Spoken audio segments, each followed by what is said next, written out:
Have you ever stood in front of a door that wasn't meant for you and knocked anyway? What if the one night you dared to hope for your sick father, for a chance at help, you were humiliated in front of strangers, erased from a guest list like you never mattered? Rachel Moore wasn't looking for love. She wasn't chasing fairy tales. She just wanted someone to listen, maybe care. But in a world where wealth opens doors and silence keeps them shut, what would you do? Stay and fight, or walk away quietly with your dignity? And what if, just as the world turned its back, a man stepped forward and said 6 words that changed everything? "She's my wife. Let her in." Was it fate, gratitude, or something far deeper? This is a story about second chances not just in love, but in being seen, about the girl who was never invited, and the man who remembered what others forgot.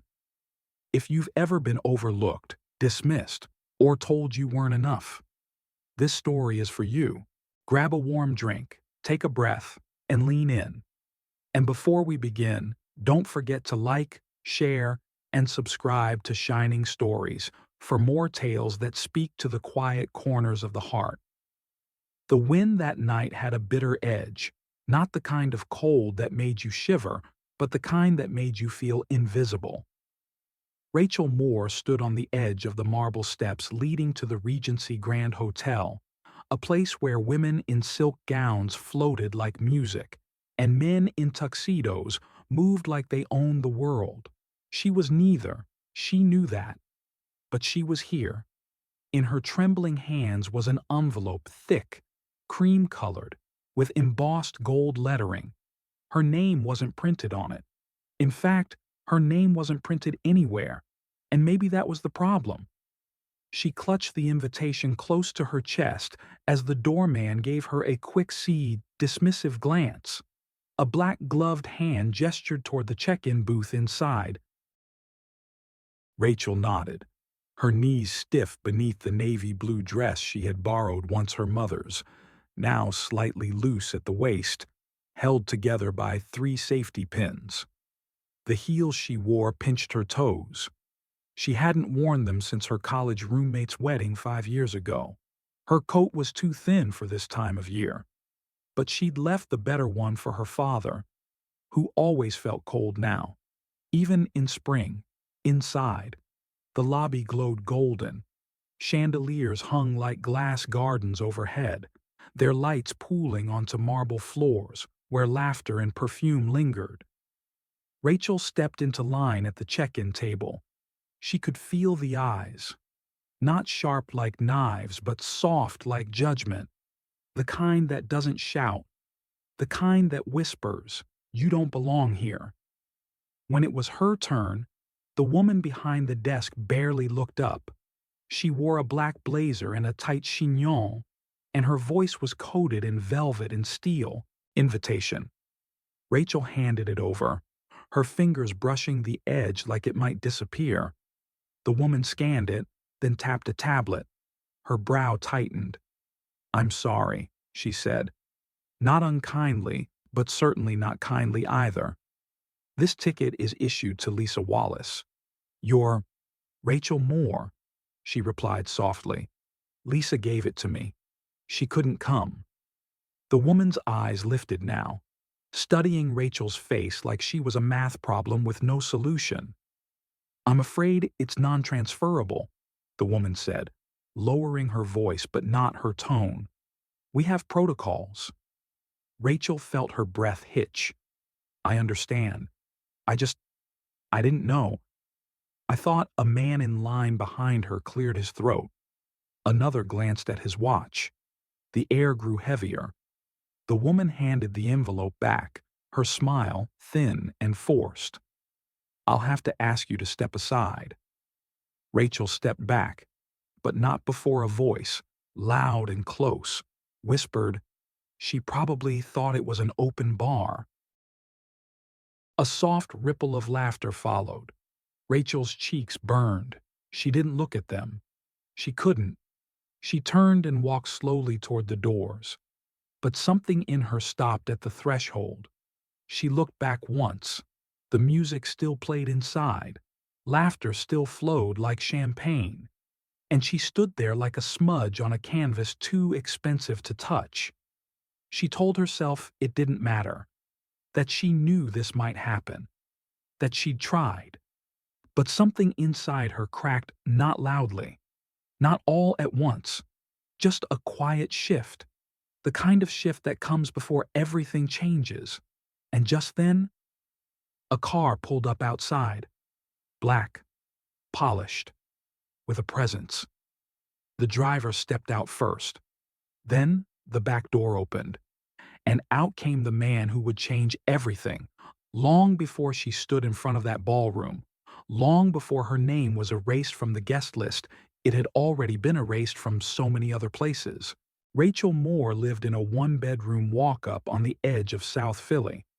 The building had more rust than paint, and every winter, the heat worked like a stubborn old man only when pushed, and never when asked. The apartment wasn't much, but it was hers. Well, hers and her father's. Her mornings began the same way they had for the past 3 years quietly, and always before the sun. The coffee pot sputtered its tired rhythm while she stood at the kitchen counter, carefully sorting her father's morning pills into a cracked plastic tray. He was already awake, sitting at the small table near the window, wrapped in a faded flannel robe that had once belonged to her mother. His tremors had worsened lately, and Rachel had learned to hold the spoon to his mouth just long enough for him to feel in control, but not so long that it spilled. These little details mattered. Pride was the last thing her father had left, and she wouldn't take it from him. "Big day today?" he asked, voice gravelly. Rachel smiled faintly, but didn't answer. How do you explain to someone that you're planning to crash a charity gala in a dress that barely fits, hoping to find someone rich enough and kind enough to save the only family you've got left instead? She set his coffee down with both hands and kissed his forehead. "I'll be home late. Ms. Donnelly needs a double shift." She lied gently. Her job at the local diner, Riverside Grill, wasn't glamorous, but it was steady.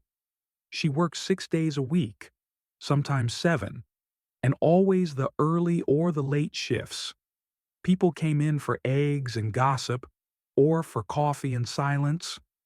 Rachel gave them both, depending on what they needed. She never told anyone that half her tips went into a separate jar, the hope jar. She called it hidden behind the cereal box. It wasn't much, but every week, she added what she could.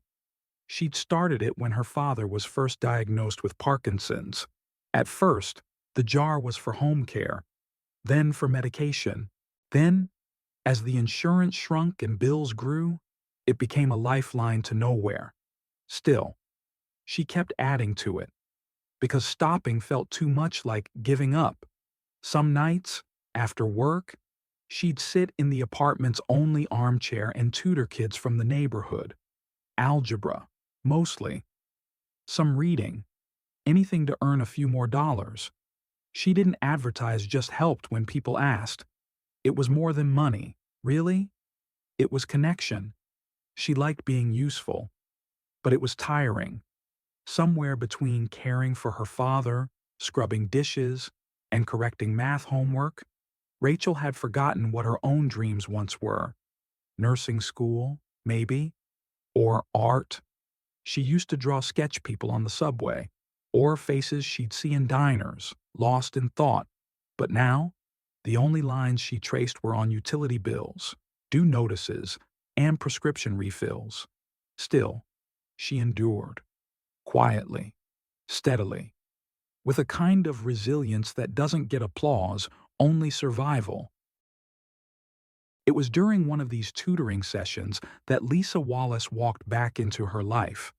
Lisa had been her roommate in community college, sharp, ambitious, always with a plan.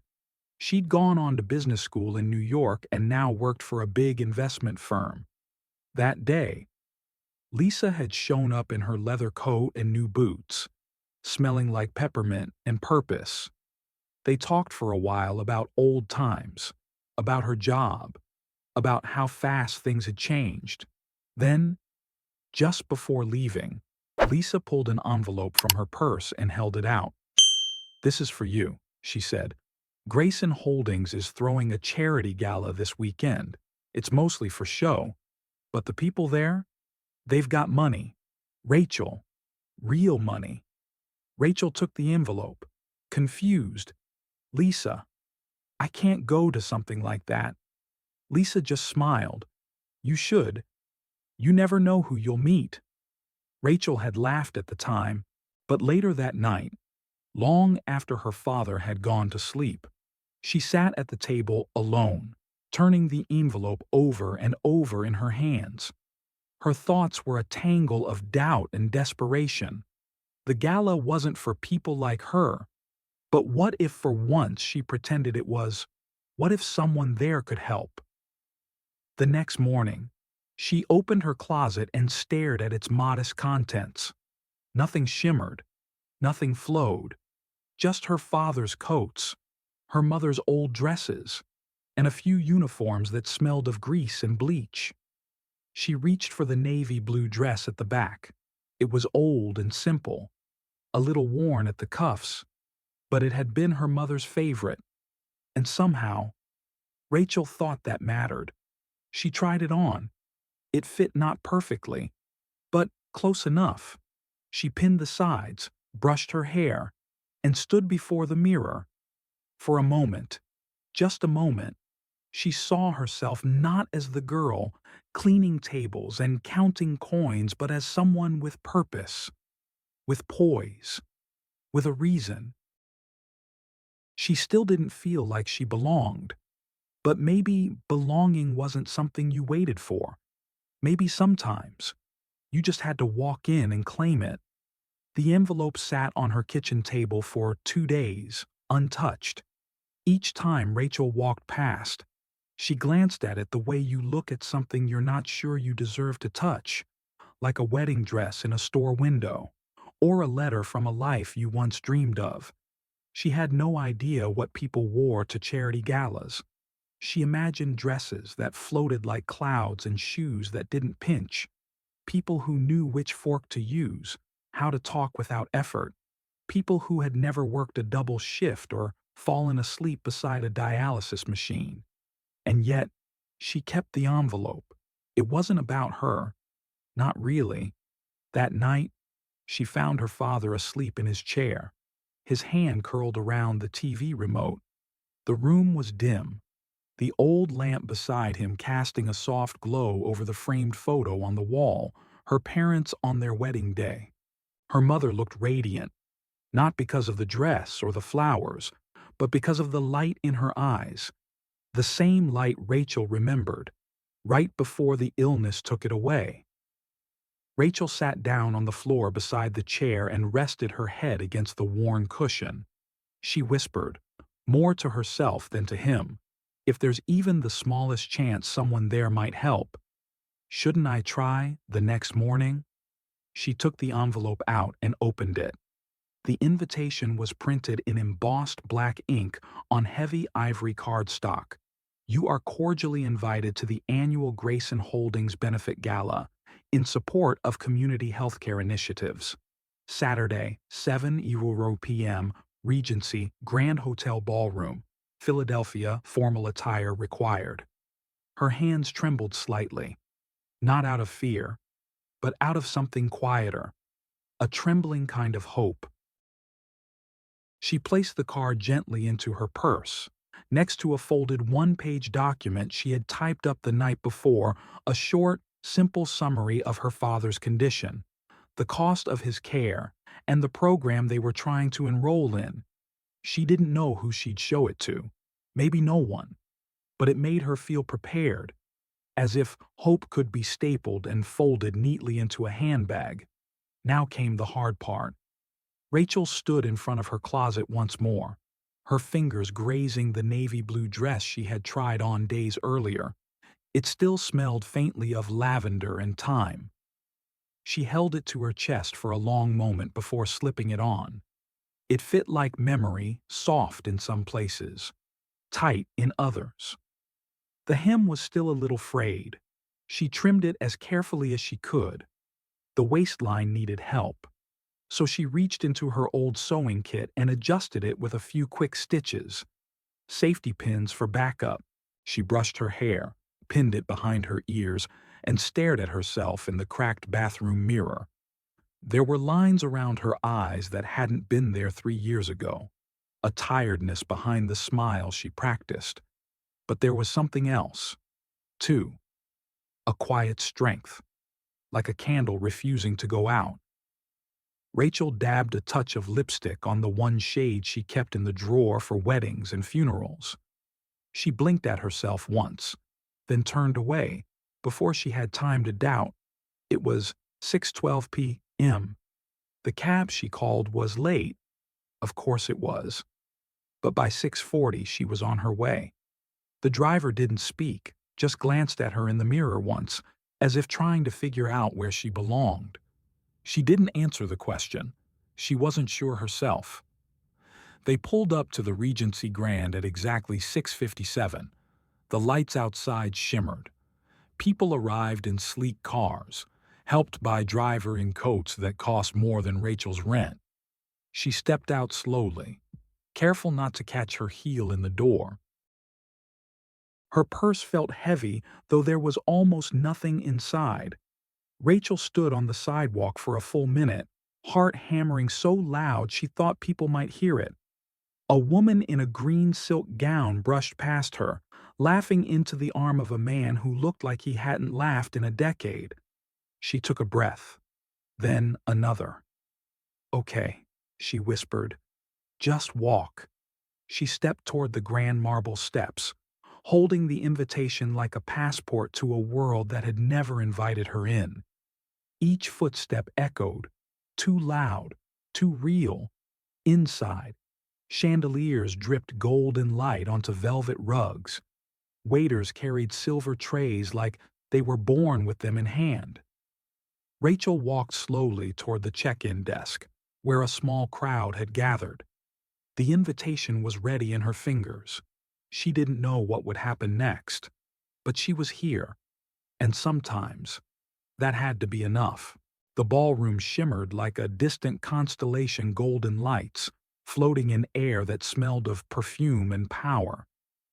Rachel Moore stood just inside the entrance, her breath shallow, the invitation damp from her palm. The marble floor stretched out before her like a stage. People moved with elegance, laughing softly, glasses clinking in rhythm to the quiet hum of a string quartet. She swallowed hard. There, just ahead, stood the check-in booth, a sleek black table with a velvet rope in front and a poised woman behind it, dressed in a tailored black dress and a name tag that read Lydia. Her smile was practiced, her eyes quick. Rachel waited in line, her heels slightly unsteady, and tried to ignore the fluttering in her chest. When it was her turn, she stepped forward and offered the invitation with both hands, as if it were something sacred. Lydia took it without looking at her. "Name. Please, Rachel Moore." A pause. The woman tapped at her tablet. Once, twice. Then, finally, she looked up. Her smile didn't reach her eyes. "This ticket was issued to Lisa Wallace. Are you Ms. Wallace?" "No. She's my friend. She gave it to me. She couldn't make it." Lydia's brows rose, almost imperceptibly. "I see. Unfortunately, all invitations are non-transferable. Your name is not on the list." Rachel's voice caught. "She told me no one would check ID. I'm not here to cause trouble.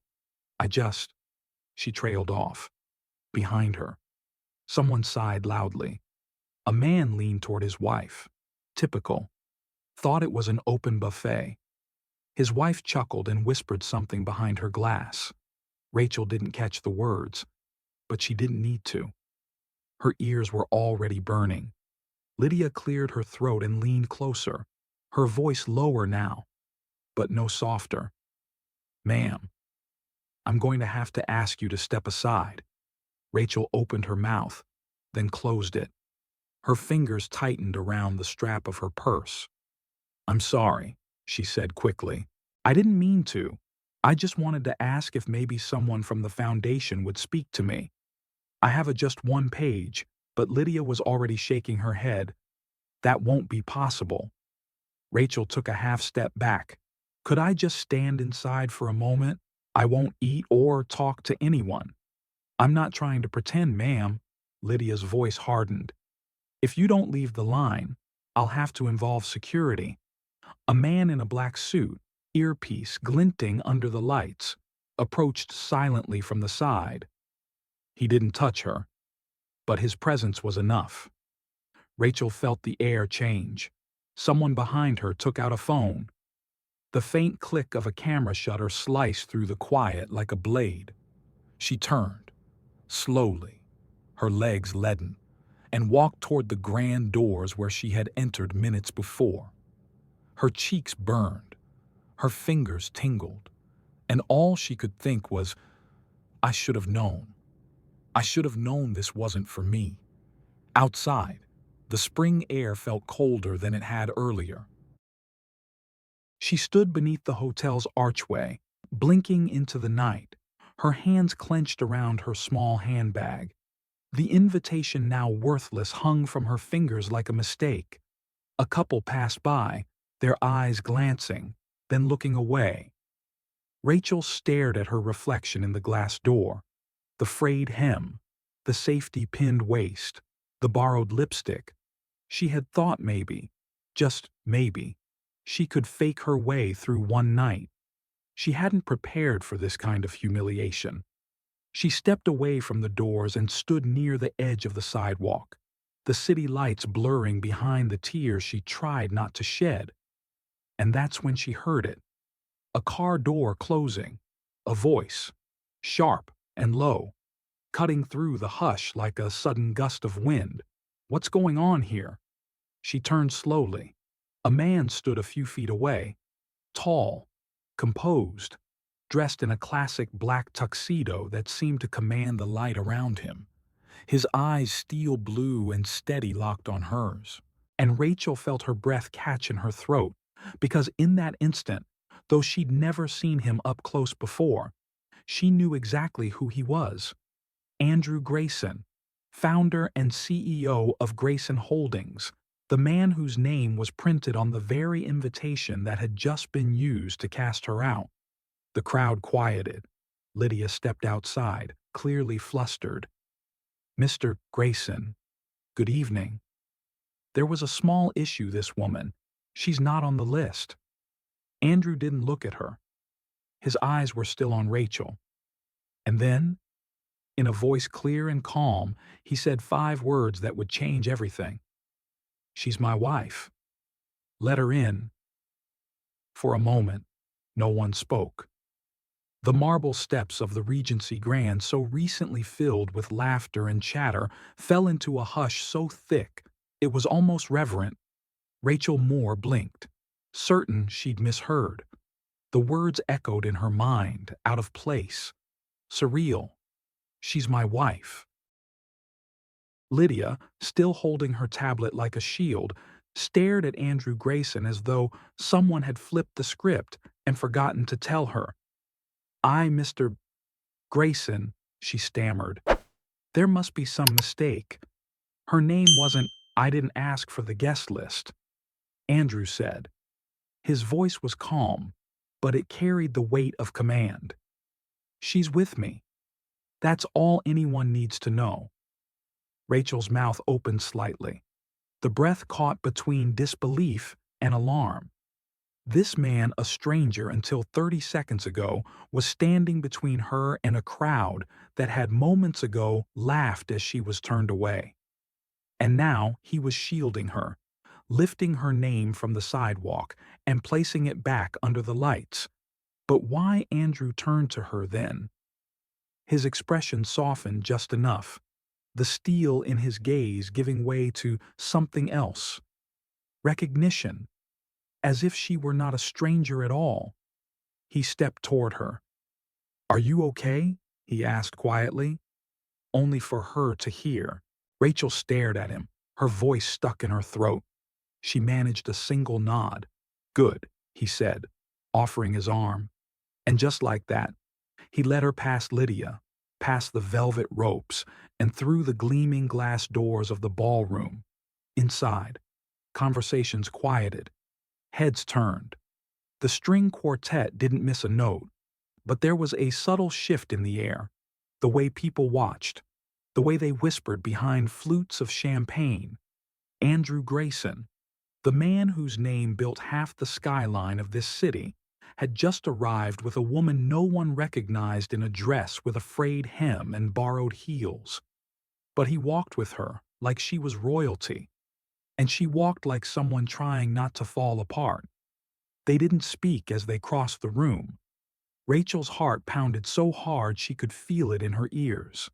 The stairs pressed on her shoulders, on her back, and still Andrew kept his hand lightly at her elbow, steadying her as though she belonged there. He guided her to a side hallway, quieter, away from the ballroom's glow. Once they reached the end, he opened a small door, likely a lounge reserved for private meetings, and held it open for her. She stepped inside, barely aware of her own feet. The room was warm and softly lit. Leather chairs, a mahogany bar, thick carpets underfoot. Andrew closed the door behind them. Only then did she find her voice. Why did you say that?" Rachel asked. Her words trembled, too loud in the quiet. He didn't answer right away. Instead, he walked to the window, one hand in his pocket, the other loosening his tie just slightly. Then he turned. "Because you didn't deserve what happened out there," he said simply. "And because I remembered you." Rachel frowned. Remembered Andrew took a breath. 2 years ago, Rittenhouse Square Park. You were sitting on a bench. A little girl crashed her bike near you. Rachel's eyes widened. She hit the curb. She wasn't breathing. He nodded. "That little girl was my daughter, Emily." The memory surged forward. Rachel hadn't thought of that day in months, maybe years. She remembered the scream, the panic, the mother too frozen to move, the father yelling into a phone, and the girl small, still, not breathing. Rachel had knelt down, checked her airway, and performed CPR the way she'd learned in a summer course for nursing assistants. The girl had gasped, coughed, cried. Rachel stayed until the ambulance came, then quietly slipped away before the parents could even ask her name. "That was you," she whispered. Andrew nodded again. "I looked for you, asked everyone. I never forgot your face." Rachel felt her knees weaken. She sat down in one of the armchairs, her hands still shaking. "You didn't have to do all that," she said, eyes fixed on the floor. "I wasn't trying to make a scene. I just wanted to ask someone about getting help for my dad. I didn't belong here." Andrew walked over and crouched in front of her, his voice low and even. "Belonging has nothing to do with the dress you wear or the name on the list," he said. "Sometimes, you belong because of who you are, what you've done, what you carry." She met his gaze. "I didn't save your daughter because I wanted anything." "I know," he said. "That's exactly why I wanted to help." They sat in silence for a moment. Then, as gently as if he were offering her a new beginning, Andrew said, "I'll stay by your side tonight. No one will question you again." Rachel exhaled slowly, the knot in her chest loosening for the first time in hours. She had come here feeling invisible, and somehow, she had been seen. The room had grown still, the way air does after a storm, quiet, heavy, charged with something unsaid. Rachel Moore sat silently in the leather armchair, her hands resting on her lap, fingertips brushing the edge of her borrowed dress. Across from her, Andrew Grayson leaned forward slightly, elbows on his knees, eyes steady on her face. "I didn't think you'd remember me," she said at last, voice barely above a whisper. Andrew smiled faintly, but it wasn't the kind of smile meant to charm. It was tired, honest. "I never forgot you," he replied. "You were the only one who didn't panic that day, the only one who moved." Rachel's memory was hazy but warm. It had been a clear afternoon in early spring, the kind where the light made everything softer. She had been eating a sandwich on a bench in Rittenhouse Square, reading over her grocery list. Then the crash, the silence, the scream. "I wasn't even supposed to be there," she said, her eyes distant. "I had traded a shift at the diner because my dad had a doctor's appointment, but they rescheduled last minute, so I stopped by the park, just for 20 minutes. Andrew nodded slowly. Emily had just taken her training wheels off. I wanted her to be brave. But I pushed her too hard. She hit the curb. Her helmet wasn't strapped properly. She couldn't breathe." Rachel looked at him. "You were yelling into the phone." "I didn't know what else to do," he admitted. "I was trying to call 911, but my hands were shaking. My mind just shut down." Rachel remembered kneeling beside the little girl, how tiny she had felt, how blue her lips were, and how Rachel's training, basic and rushed, had somehow come back in the moment that mattered most. "I didn't do much," she said, her voice dry. "You saved my daughter's life," Andrew said firmly. "That's not much. That's everything." Silence settled again, but it wasn't uncomfortable. It was the silence of two people carrying pieces of the same memory from different angles. Andrew stood and walked to the small sideboard. "Would you like something to drink, sparkling water?" Rachel nodded once. "Thank you." He poured them each a glass, his movements precise, almost careful, like a man who had once broken something fragile and now feared doing it again. As he handed her the drink, she asked softly, "Why didn't you say anything sooner? I mean, if you remembered me all this time." He hesitated.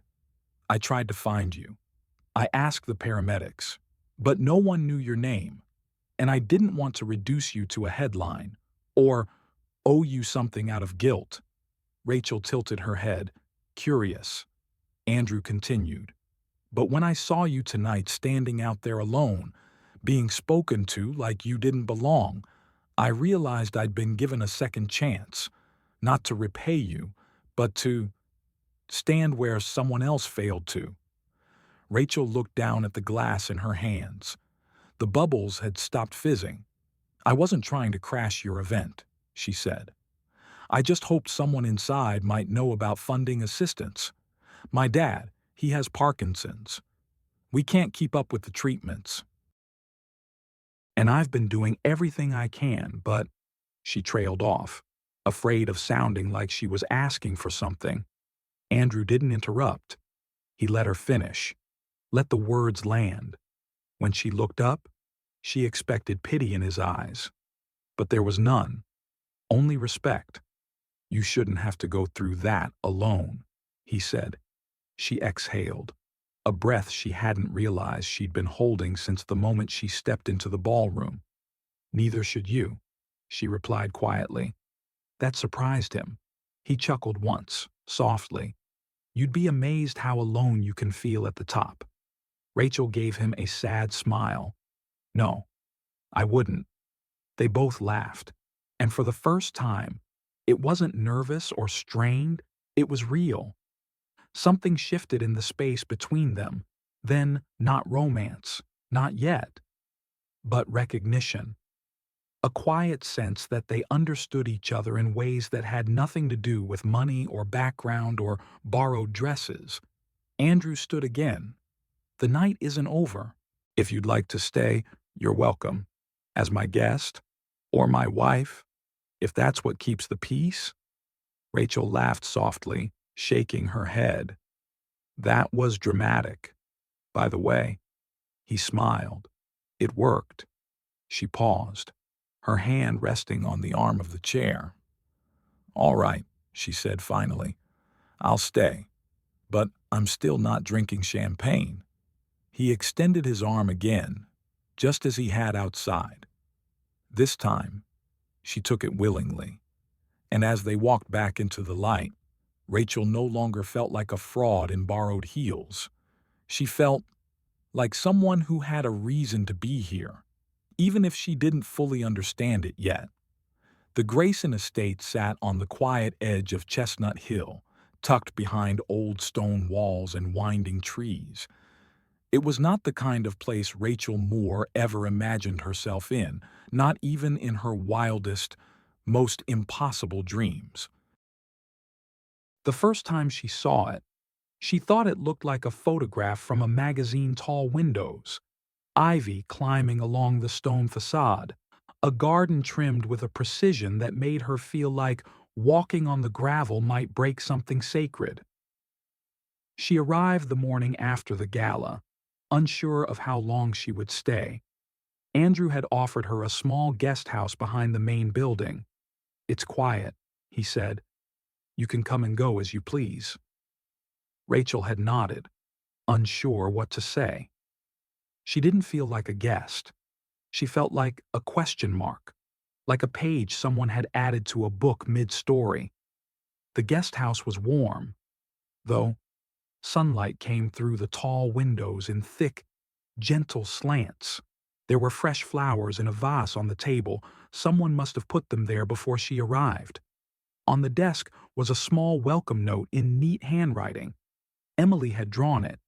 It showed 3 stick figures, one tall, one tiny, and one with brown hair and a smile far too big for her face. Below it, in all caps pencil scrawl, "You can stay with us, Miss Rachel. I don't mind. Love. Emily." Rachel had stared at it for a long time. Later that afternoon, she met Emily again in person. The little girl had bounced down the stairs in socks, holding a stuffed fox and wearing a tiara made of pipe cleaners. "You're the breathing lady," Emily declared, beaming. Rachel laughed, surprised. "I guess I am." Emily hugged her tightly without hesitation, without fear.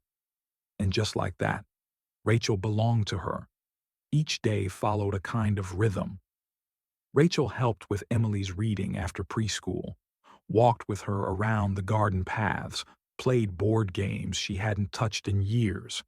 Sometimes, Andrew would join them for a few minutes sitting on the porch steps with a cup of tea, smiling at his daughter's endless stories.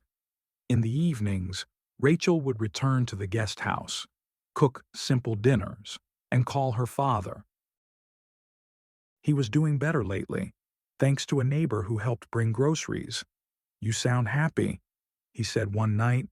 "Different, somehow." Rachel didn't know how to explain it. She was still the same person, still the same waitress from a neighborhood where people didn't wear tuxedos or drink champagne. But in this place, she didn't feel small. She felt seen. And Emily. She was the kind of child who melted your defenses without trying. One rainy morning, Rachel found herself crawling on hands and knees under the kitchen table, looking for Sir Foxington III, Emily's missing stuffed animal. "He's hiding because he's afraid of the thunder," Emily explained seriously. Rachel didn't hesitate. She searched under cushions and chairs until Sir Foxington was safely returned to his rightful place on the princess pillow. Andrew had walked in halfway through and just watched. Something about Rachel, her ease, her willingness to kneel on expensive rugs and laugh like no one was listening seemed to loosen something in him. He brought her coffee one evening as she sat reading to Emily on the couch. "You know," he said quietly, "she hasn't smiled like that in a long time." Rachel looked at the child nestled against her. "She's easy to love." Andrew's gaze lingered. So are you. Rachel didn't answer. She wasn't sure how to, because part of her still felt like a guest, like this would all disappear one morning, like she'd wake up and be back in her apartment, in her uniform, counting coins for a bottle of pills. But another part, soft, careful, and new, was beginning to wonder, what if this wasn't just borrowed time? What if this was something she was allowed to keep? It started with a photo. Not a dramatic one, just a single image, taken from across the ballroom. Rachel Moore, standing next to Andrew Grayson, his hand lightly resting on her back, both of them turning slightly toward each other, mid-conversation. The caption wasn't cruel, but it didn't need to be. Grayson Holdings CEO, seen with mystery woman at charity gala, the man behind billions, and the woman no one can identify. The article made the rounds in less than 12 hours. By noon, it had reached national headlines. Comment sections buzzed. Speculation blossomed like weeds in summer. Rachel found out when she walked into the kitchen that morning to find the housekeeper, Marta, setting the newspaper down with a quiet sigh. "You might want to see this," she said gently, eyes filled with something close to pity. Rachel stared at the grainy photo. Her heart sank. By lunch, the front gate cameras caught reporters parked across the street. Paparazzi waited in cars with long lenses. Someone had already found the diner where Rachel worked and shared photos of her old uniform, of her scraping gum off a booth, of her carrying leftovers in a paper bag. Rachel stared at the screen in disbelief. They didn't say her name yet, but they didn't have to. She was already a type. The poor girl, the charity case, the fraud in borrowed shoes. That afternoon, Andrew walked into the guest house without knocking. His jaw was tight. He looked like a man who had just come out of a boardroom firestorm. "I'm sorry," he said, voice low. "This shouldn't have happened." "It's not your fault," Rachel replied, though the words tasted hollow. He sat down heavily on the edge of the armchair. "My PR team wants a statement, some sort of clarification." Rachel froze. What kind of clarification? They want to know who you are, what we should say you are. The words cut more than they should have. Rachel stood, walking to the window. Outside, the garden looked peaceful. The sunlight didn't know it was being watched. "I'm not anyone important," she said quietly. "Tell them whatever makes it easier." Andrew stood too. "I don't want to make this easier. I want to make it right." Rachel turned toward him. "But can you?" He paused. The silence between them, once warm, had cooled. And then came Vanessa Lang. She arrived 2 days later, unannounced. Tall, elegant, blonde, wrapped in a tailored coat the color of wine, her heels clicking on the marble like a metronome for judgment. She was Andrew's ex, or almost. They had been together just after his wife's passing briefly, publicly. The tabloids had called it a rebound. Vanessa had called it unfinished business. She showed up with a bouquet of lilies and a smile sharp enough to draw blood. "Oh, Rachel," she said with mock warmth. "I've heard so much about you." Rachel extended her hand. Vanessa didn't take it. Instead, she turned to Andrew. "Are we really doing this again?" "Drew, bringing strays into your home. You know how this ends." Andrew's voice was calm, but there was steel behind it. "This is my home, and Rachel is here because I asked her to be." Vanessa turned back to Rachel. "Let me guess. Diner girl meets billionaire, saves a kid, and now she's playing house. How very poetic." Rachel didn't reply. She didn't flinch, but her spine straightened like a thread pulled tight. Vanessa leaned in. "Enjoy the fairy tale while it lasts, sweetheart. The press is already circling. You won't survive it." And with that, she walked away, her perfume lingering like smoke. That night, Rachel sat on the edge of her bed, hands folded, staring at the carpet. She had survived harder things, but she had never been hated for simply existing in someone else's world. Later, she checked on Emily, who had fallen asleep with a picture book on her chest and Sir Foxington III tucked under one arm. Rachel pulled the blanket up gently, then sat beside the bed for a long while. She thought of her father, of home, of how easily kindness turns into ammunition in the wrong hands, and she whispered, as much to herself as to the sleeping girl, "Maybe I was never meant to stay. Maybe I was only ever meant to save her once." But even as she said it, something in her heart whispered otherwise. The rain began sometime after midnight, soft at first, then steady. It tapped against the window panes of the guest house like fingers asking to be let in. Rachel Moore sat at the small kitchen table, a single lamp casting a pool of gold around her. In front of her lay a piece of paper folded once, crisp and still blank. She had been sitting like this for nearly an hour. A suitcase rested quietly by the door. Not large, not full, just enough for someone who never arrived with much in the first place. She picked up the pen, stared at it, then finally began to write. "Andrew, I don't know if this is the right way to do this. I don't even know if you'll understand. But I need to leave before this becomes something it shouldn't, something I don't know how to carry. I came into your life through a coincidence. And for a moment, I believed maybe I could stay. But the world you live in, it has sharp edges. And I wasn't built for armor. I've never been ashamed of who I am. But I don't want to become someone who has to prove her worth at every door. And I don't want Emily to think love only survives when it's quiet and hidden. Please tell her I'm okay, that I'll always be thankful she remembered me, that her picture is packed in my bag. I wish you light, and I wish you someone who doesn't have to be protected just to breathe. Rachel." She placed the letter gently on the table and slid it beneath her teacup.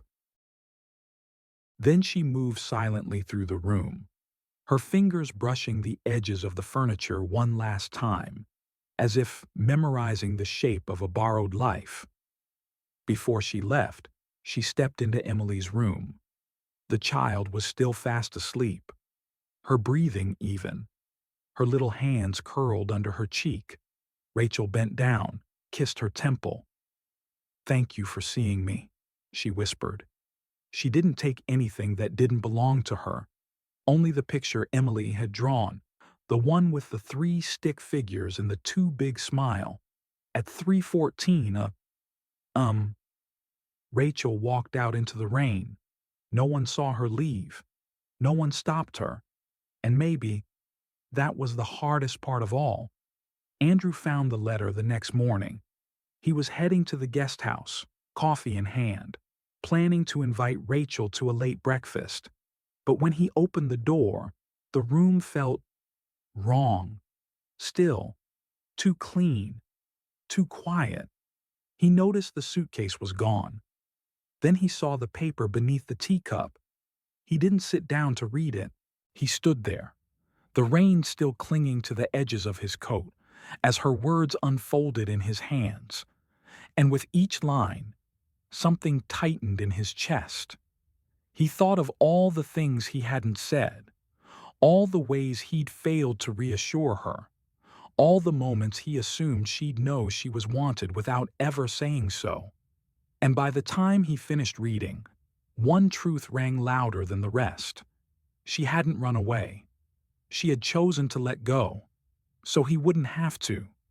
The house felt different without her. It wasn't just the silence, it was the absence of intention. The missing laughter from Emily's room, the empty chair at the kitchen table, the echo of someone who had once filled the space with something warmer than light. Andrew Grayson sat alone in his study, Rachel's letter unfolded in front of him like a confession he hadn't earned the right to read. He read it again and again. He wasn't used to being left. People clung to him for deals, for influence, for proximity to the life he had built. But Rachel, she had walked away with nothing but honesty. The rain hadn't stopped since she left. 3 days now, steady, persistent, like the sky refused to dry until he did something. It was Emily who finally broke the quiet. "Where's Miss Rachel?" she asked, spooning cereal slowly, her usual chatter missing. Andrew hesitated. She had to go home for a little while. Emily frowned. Why didn't she say goodbye? Andrew didn't answer right away. How do you tell a child that sometimes adults leave not because they want to, but because they think it's the kindest thing they can do? She didn't want to make you sad, he said softly. Emily blinked. But I already am. That night, Andrew stood in the hallway outside his daughter's room, her words echoing in his chest like a slow bruise. And then, he made a choice. It took him 2 days to track her down. Rachel hadn't gone far. She had returned to her old apartment in South Philly, the small walk-up she shared with her father. She'd taken on more hours at the diner. Quiet, steady, invisible again. When Andrew found her, she was carrying a brown paper bag of groceries up the narrow staircase. She didn't hear him until he said her name. Rachel. She turned slowly. The look in her eyes was not surprise. It was recognition and guarded hope. You found me, she said quietly. I never stopped looking. He climbed the steps until he stood level with her. The hallway smelled like old carpet and boiled cabbage. He didn't care. I read your letter, he said. Every word. Rachel shifted the bag in her arms. I didn't expect you to come. I just needed to leave before it all turned ugly. Andrew nodded. I know. There was a pause. He took a breath. You said you weren't built for armor? I don't want you to wear it. Not for me. Not for the world. She looked down, her voice barely a whisper. I don't belong in your world, Andrew. No, he said. But maybe I don't belong in mine either. Not anymore. She looked up, startled. He stepped closer, his voice lower now. I didn't come here to bring you back into a spotlight.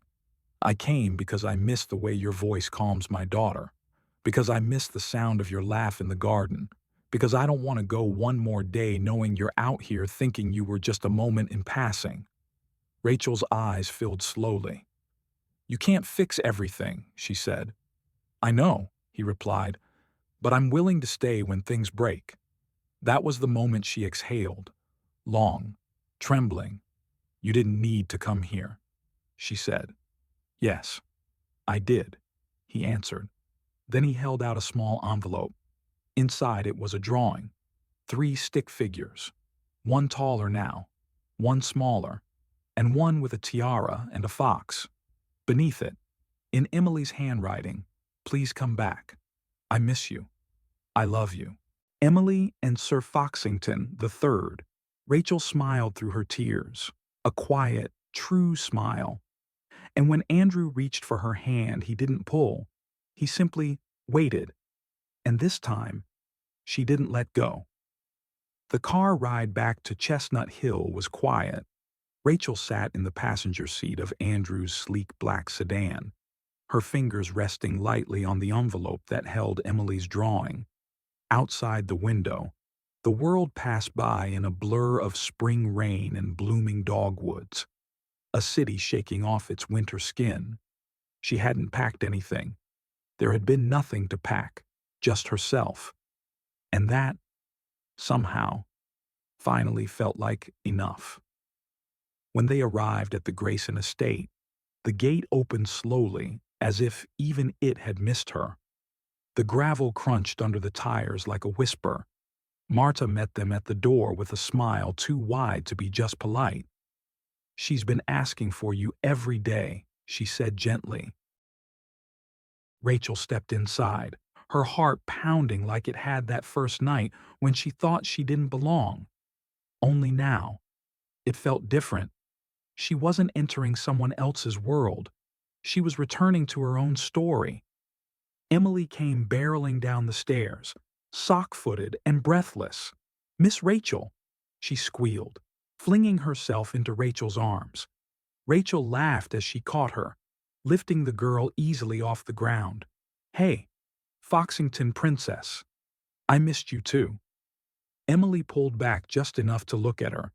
"You didn't say goodbye." Rachel's smile faded into something tender. "I know. I didn't want to make you sad. You did anyway." Rachel kissed her forehead. "I won't do that again. I promise." They sat together on the porch later that afternoon, the sun finally peeking out between clouds, casting everything in that soft, golden glow that feels like hope. Andrew joined them, 2 cups of tea in hand. He handed one to Rachel. "I cleared your name with the press," he said, sitting beside her, or tried to. "I told them the truth, that you saved my daughter, that you're not a mystery woman. You're the reason she's still alive." Rachel stared into her tea. "It won't change the way they see me." "No," Andrew said, "but it might change the way I see myself." She looked up. "I used to believe I could keep the world in line with rules, boundaries, contracts, control," he said. "But the only time I've felt at peace these past years was when you were here. Not because you fixed anything, but because you didn't ask me to be more than I already am." Rachel took a long breath. "I love Emily," she said softly, "and I care for you more than I know how to say, but I don't want to be part of your world if it means losing myself again." Andrew nodded slowly. "What if we build a new one?" Rachel raised an eyebrow. "What does that mean?" "It means you don't have to fit into mine, and I won't force you into it," he said. "We start somewhere smaller, somewhere honest, together, not just for Emily, not out of gratitude, but choice." He reached into his coat pocket and pulled out a small velvet box. Rachel froze. "Before you say anything," he said, "this isn't a proposal. It's an offering." He opened the box. Inside was a ring, simple, delicate, with a small, imperfect sapphire in the center. Rachel stared at it. "That's not a diamond." "No," he said, "it's real. Like you." She looked up at him, her eyes shining. "I'm not ready," she said honestly.